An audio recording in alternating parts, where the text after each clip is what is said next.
వక్తలుగా ఇక్కడికి వచ్చి తమ బాధ్యతను సమర్థవంతంగా నిర్వర్తించినందుకు మీకు ధన్యవాదాలు తెలియజేస్తున్నాను.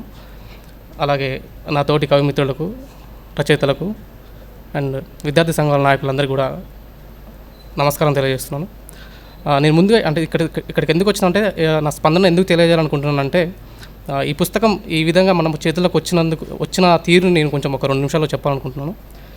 వాస్తవానికి వేణుగోపాల్ సార్ చెప్పారు కదా, ఎప్పుడైతే పాలస్తీనా ఇజ్రాయెల్ యుద్ధం మొదలైనప్పటి నుంచి, అక్టోబర్లో మొదలైనప్పటి నుంచి డిసెంబర్ వరకు 3 పుస్తకాలు వచ్చాయని చెప్పారు కదా.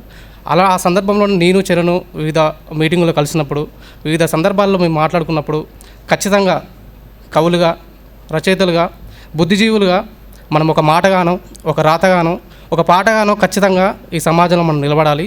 ఖచ్చితంగా వాళ్ళ వాయిస్ని, వాళ్ళ కన్నీళ్ళను కానీ, ఆ తల్లుల పిల్లల ఆ నింగి నేల బాధను, మన గోసను ఖచ్చితంగా వినిపించాలని చెప్పేసి మేము డిసైడ్ అయ్యాం.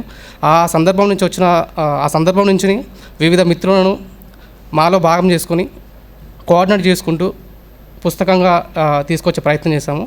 ఈ ప్రయత్నంలో మాకు ఎలింగు పబ్లిషర్స్ ద్వారా మేము ఈ పుస్తకాన్ని పబ్లిష్ చేశాము.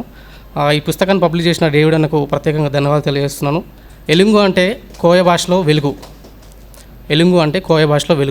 ఈ ఎలింగు పేరుతో మేము ఈ పుస్తకాన్ని తీసుకొచ్చాము. అలాగే ఈ పుస్తక ముద్రణకు కొంత ఆర్థిక సహాయం చేసిన కవితా కుందుర్తి గారు కూడా ఈ సందర్భంగా ధన్యవాదాలు తెలియజేస్తున్నాను. అదేవిధంగా ఈ సందర్భంలో మాకు సహాయ సహకారాలు అందించినటువంటి మిత్రులు పేర్ల రాము, ఉదయ్ కిరణ్, శశిధర్ నాలిక, వీళ్ళకు కూడా ప్రత్యేకించి ధన్యవాదాలు తెలియజేస్తూ ముగిస్తున్నాను. Thank you.